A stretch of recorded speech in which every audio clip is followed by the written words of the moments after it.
welcome to another edition of Christ in Culture. My name is Pastor Jeff Short, and today I'm going to be talking about the dangers of going into the Christian section in a Barnes & Noble or any other retailer bookstores that you might be hunting for Christian books in, and the dangers of that. Now, when I became a Christian in the late 70s, early 80s, there were Christian bookstores all around. That was the new big thing.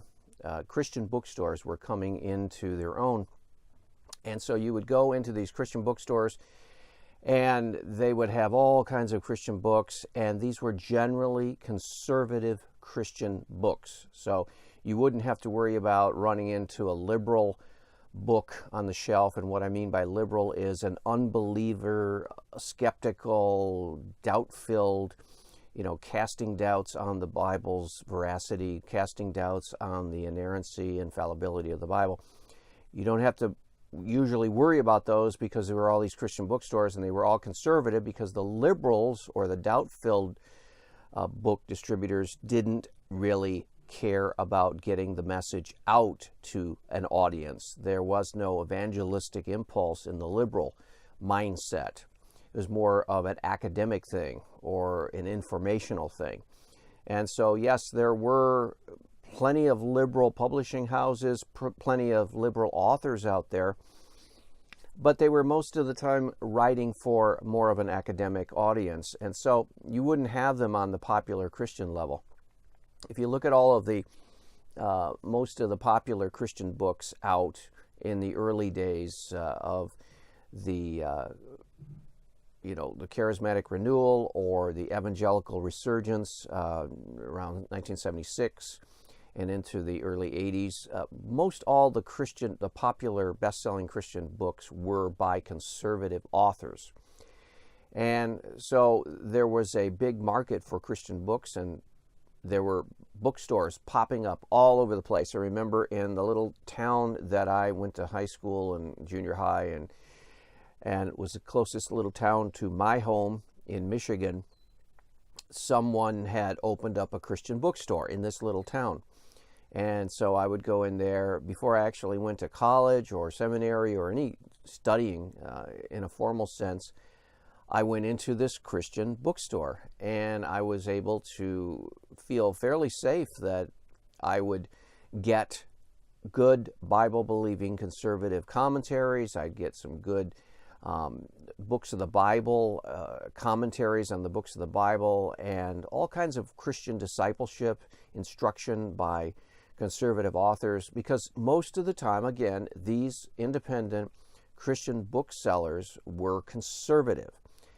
They cared, they wanted to get the word out, they were evangelistically minded, they were discipleship minded, and so they were motivated to put Bible-believing books on their shelves. You don't see a lot of liberal or doubt-filled, skeptical little bookstores opening up, because the people that would open those up just didn't have any evangelistic motives, didn't have any discipleship motives.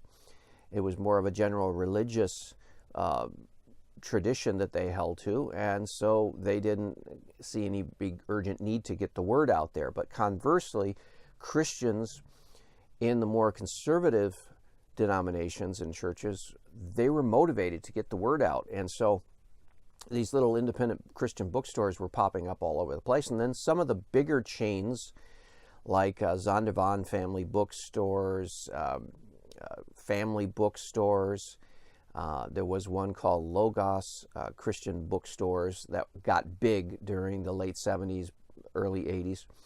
And you could go into these places, and they were almost in every town around where I lived. Ann Arbor had a couple, 2 or 3. There was one in Ypsilanti, which is next to Ann Arbor.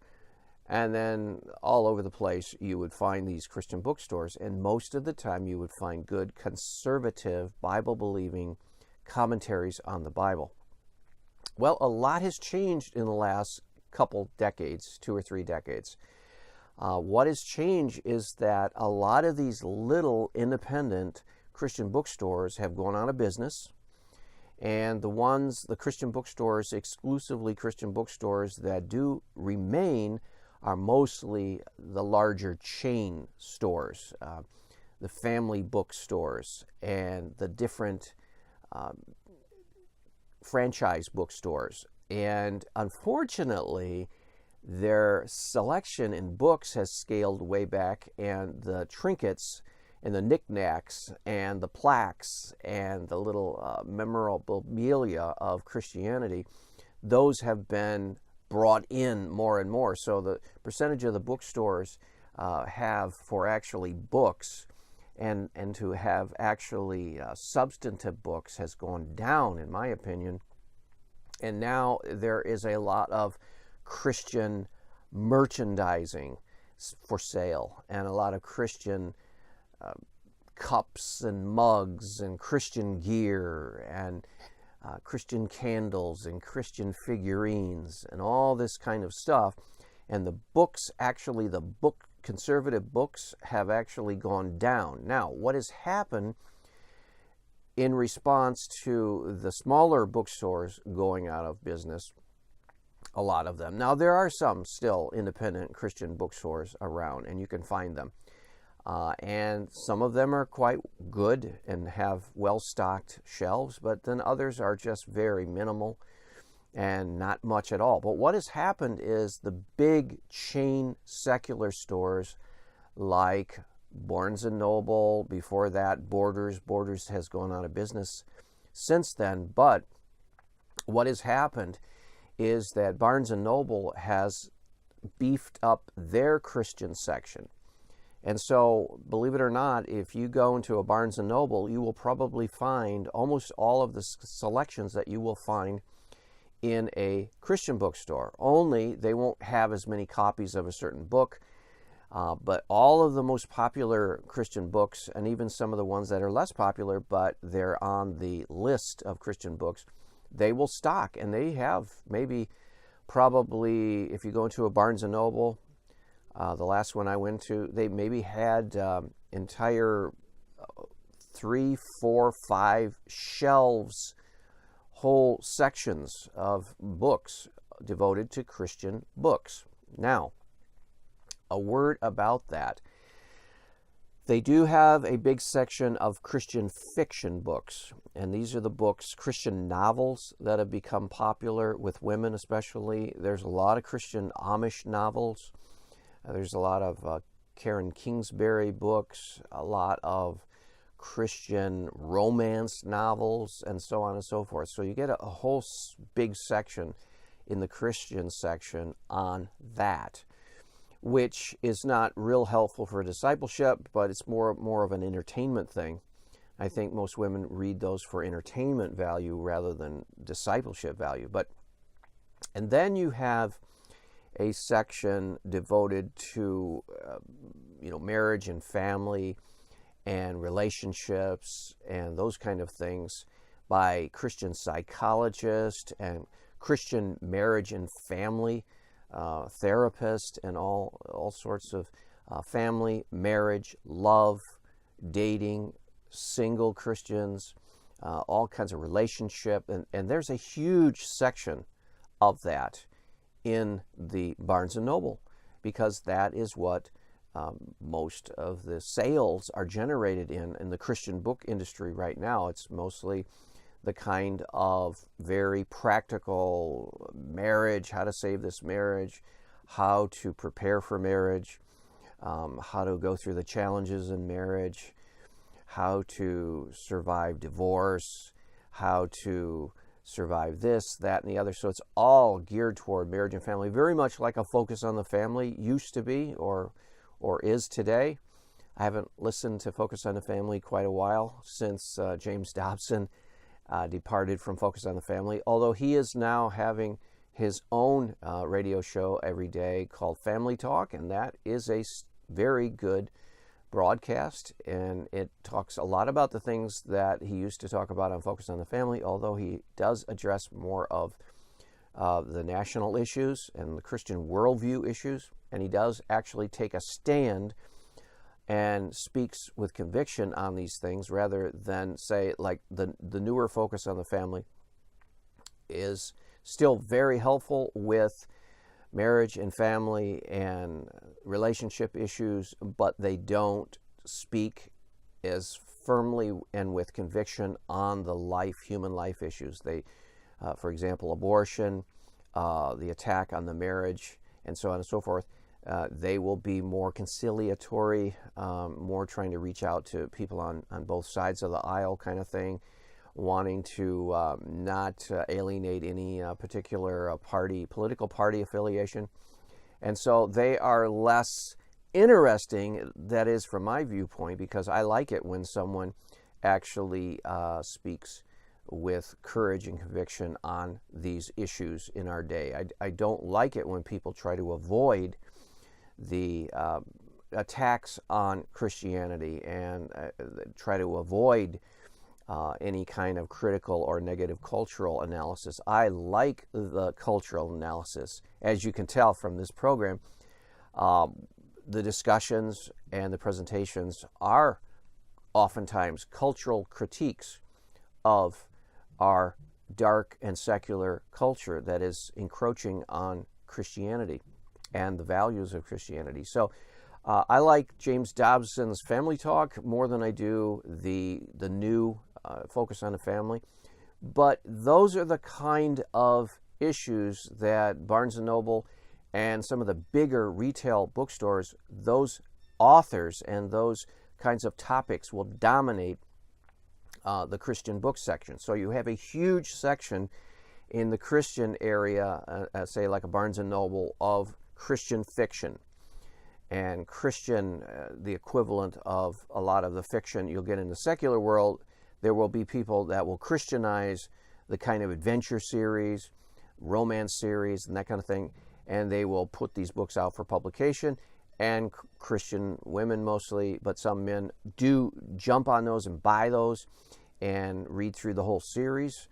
And so that's a huge part of the Christian book section. And then the next part, like I said, their family, marriage, relationship issues. That's another huge section. So then when you get it down to the actual theological and biblical commentary section of the Barnes & Noble section, Christian book section, there is quite a good selection of these, but unfortunately, you're going to get a mixed bag of authors and mixed bag of perspectives, unfortunately. And I'll tell you what I mean by that. You will get in the Christian living section, is what I'm talking about, as well as the Christian theological section, you will get liberal, unbelieving, skeptical voices right there next to a book of a Bible-believing, faithful Christian theologian or commentary. So you will get, for example, a heretical, former evangelical pastor named Rob Bell, and his book on universalism, that everyone is saved. He says everybody's saved. You don't need to come to Jesus Christ and accept Jesus Christ. You're saved already. All religions can be saved. And he also says there's no one in hell. Nobody goes there. God doesn't send anybody to hell. So in other words, he's departed from the historic biblical Christian doctrine on heaven and hell. His book about this heretical understanding is right next to a faithful Christian conservative theologian. And so if you're just going through the book section and you're looking for a specific topic, or if you're looking for information on a certain Christian doctrine, you may pick up heresy. You may pick up heretical views in the Christian section. Now, you would never get that before in the independent Christian book sales and bookstores. You would not get that. You would get pretty much 100% conservative Christian authors, and you wouldn't have to worry so much. Although there were a few more liberal voices that would sneak through, and I'll just mention one of them. I used to see all the time in the independent Christian book sales shelves and the bookstore shelves, the commentary series by William Barclay. And in fact, I used to buy those, and I have probably, he's written one on every New Testament book. And I used to read those and benefited greatly from them. I have maybe about maybe 10 or 15 of his commentaries on the New Testament books. But what I recently learned, and I learned this maybe about 5 or 10 years ago, is that William Barclay has some liberal opinions, some skeptical, unbelieving opinions on certain passages in the New Testament. And I didn't catch that. I must not have read that book of the Bible. But someone pointed it out that William Barclay, the one that's in the Christian bookstores, the one that Christians have on their shelves all the time, evangelical Bible-believing conservative Christians who read William Barclay quite a bit, 99% of the time you're going to get a good, solid conservative commentary. But there are places that he is liberal, that he is skeptical, he is doubtful. For example, in the commentary on the section where it says Jesus sent the disciples ahead of him on the Sea of Galilee and a storm arose, and it says in the New Testament that Jesus came to them walking on the water. And according to William Barclay, we shouldn't understand that as meaning walking on top of the actual liquid H2O toward the boat, that he was walking on the water, meaning he was walking along the shore. And then when the boat came into shore, he was right there because he was walking along the water or on the water. And he says it wasn't a miracle, it was just Jesus walking along the beach. Well, that is not the historic, biblical, conservative Christian understanding of that passage. And I think the language of the passage and the way, the context and everything, it clearly meant to show that Jesus was doing a supernatural deed. He was doing a supernatural sign by walking out on top of the water, not just alongside the water, as William Barclay is trying to say. And so here is a commentary that is supposedly a conservative Christian biblical commentary, and he is espousing liberal viewpoints, because you'll get that kind of stuff in liberal commentaries all the time. And so so the rule was that you would probably never find any kind of liberal voices, liberal commentaries, unbelieving, skeptical, doubt-filled commentaries in these Christian bookstores. And for the most part, that's true, but you will find these instances, even in somebody like a William Barclay, where there is a liberal slant to a biblical passage. So that's just something to be heads up on. Beware that just because you're in a Christian bookstore, it says Christian Family Books or Family Bookstore, and you talk to the manager and he's a good, solid, Bible-believing Christian, just because of that, and even when he tries to stock the books with just good and helpful discipleship and evangelism material, you will find instances where there is the liberal, unbelieving, skeptical view brought forth here and there once in a while. But that can be managed. Even if you give a person a William Barclay commentary and they run across that, they may scratch their head and wonder about that. But if the overall book is good, solid, conservative, biblical, Christian interpretation, that it won't do too much damage. There's a little poison there, but not too much. But if you are going into a Barnes & Noble and you are looking for Christian doctrine, Christian discipleship information, you will find all kinds of liberal commentaries right next to the conservative commentaries. Another example is a lot of the actual commentaries on the Bible. You can pretty much be safe with conservative Christian publishing companies like Zondervan, Baker Book, Erdman's, InterVarsity Press, Crossway Books, Bethany House, and so on and so forth. Holman, which is Southern Baptist Convention book publishing company. And you can fairly trust these to not give you any poison. But the problem is, if you go to a Barnes & Noble, right next to the good, solid, biblical, conservative commentary could be a gross, heretical, liberal, poison-filled commentary. And a person who doesn't know yet what kind of publishing companies to look for, who doesn't even check those out because they're not familiar with, the long list of conservative, the Baker Books, the Zondervan, the Erdmans, InterVarsity Press, Crossway Books, Holman, Bethany House, and so on and so forth. They don't know that list of good, trustworthy, conservative publishing companies. And so they'll just go there and they may grab off the shelf a commentary put out by a very liberal, doubt-filled, skeptical scholarship publishing house, take it home, buy it, and if they read through there and they input that poison, it may actually hurt their faith more than it helps their faith. And that's a tragedy. So I want to just warn you, if you're at a Barnes & Noble, which they probably have a better Christian section at Barnes & Noble than any other big box store, chain bookstore.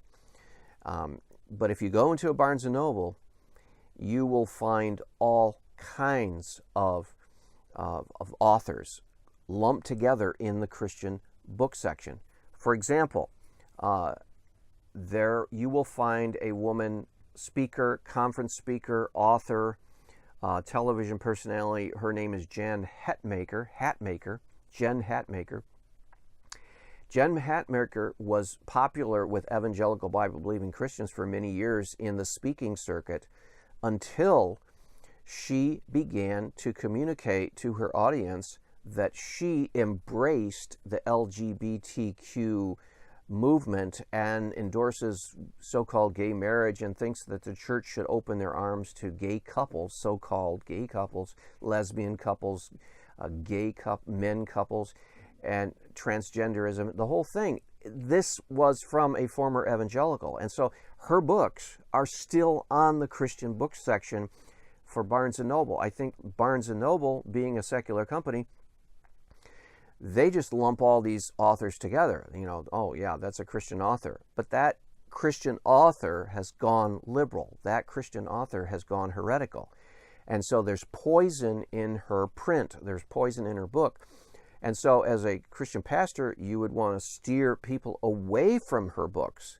You want to steer people away from her speaking engagements and her television program or her personality or her speaking at conferences and so forth, because she speaks poison now. She's communicating the opposite or contradicts God's biblical view of marriage. Even though she still has her evangelical style and words and vocabulary, and she's often teaching good things from the Bible because she's semi-evangelical conservative still in that moral area, she's teaching poison. And so her book is right next to a James Dobson book, or her book is right next to a godly, Bible-believing, thoroughly evangelical author. And if you didn't know the difference, you might grab her book, start reading it, input that poison, and if you're not strong enough, you might even succumb to that poison. But if you are strong enough, you'll reject it. You'll say, no, that's wrong. That's heresy. In fact, I knew someone in college days that whenever they were reading through a book that began to spew out that poison, that liberalism, that doubt-filled skepticism that questions the Bible and questions God's authority and so forth, he actually had a rubber stamp that he would stamp that section of the book, and it said heresy. So in red letters, it would say heresy. So he had a rubber stamp with ink on it, and he would stamp that. So if anybody read that book after him, if he had it on a shelf and he gave it to somebody, that section there would be a warning next to the poison next to it. So this is kind of a warning to Christians, young and old, mature and immature, that when you go into a Christian bookstore, you're going to be pretty safe from the poison out there of liberalism and the poison of skepticism and doubt and undermining the Bible's authority. You're going to be fairly safe. But like I did say about William Barclay, you have to be careful because, again, there are going to be voices that are almost completely good or 95% good or 90% good, but then they've got this little dab of poison in some section that you have to be careful for. But if you're strong enough, you're mature enough, you can just go by that and skip that and benefit from their books, like the William Barclay commentary series. But if you're in Barnes & Noble and you're looking for a Christian treatment of a certain topic, you're looking for a commentary series or a Bible dictionary, you really need to look at the publishing company that puts the book out. There are a lot of books that Barnes & Noble, their imprint, is putting out in the Christian section. They have a lot of pictures in them, and I've been drawn to these kind of books because of the pictures. They include a lot of classical Christian artwork from the Middle Ages, from the medieval period. They include a lot of pictures and graphics and really well-done books, mostly textbooks. But if you get into the content of the books, unfortunately, they're spewing forth a lot of liberal poison that will hurt young Christians. So you have to be really, really careful. If you have a book on the shelf, in the Christian bookshelf, and it's put out by the Barnes & Noble imprint, that simply means maybe they're republishing the book, or they've picked up the rights to the book, or they contracted an author to write a book for them for the Christian market. Be very careful, because they're going to come at a secular angle, and it may have poison in it. Definitely will have poison in it. I've found that almost all of their books have poison in it. And then they also have some other publishing companies that you probably never heard of. I had never heard of. DK, I guess, and some others. And again, they're well graphically laid out. They have pictures, artwork, colorful, very nice in that respect. But then when you get into the actual content and the commentary on the individual books of the Bible, very much poison is being pushed out there. So, and that's in the Christian section. So you have to be very, very careful. And you have to, if you're a part of a church, and I encourage you to be a part of a Bible-believing church, definitely talk to the pastors and talk to some mature Christians and find out which books are going to be helpful and which ones aren't, and stay clear of the ones that aren't, especially if you're a young Christian. Well, I hope that's helped you, and we'll talk to you again another time on another edition of Christ and Culture. God bless.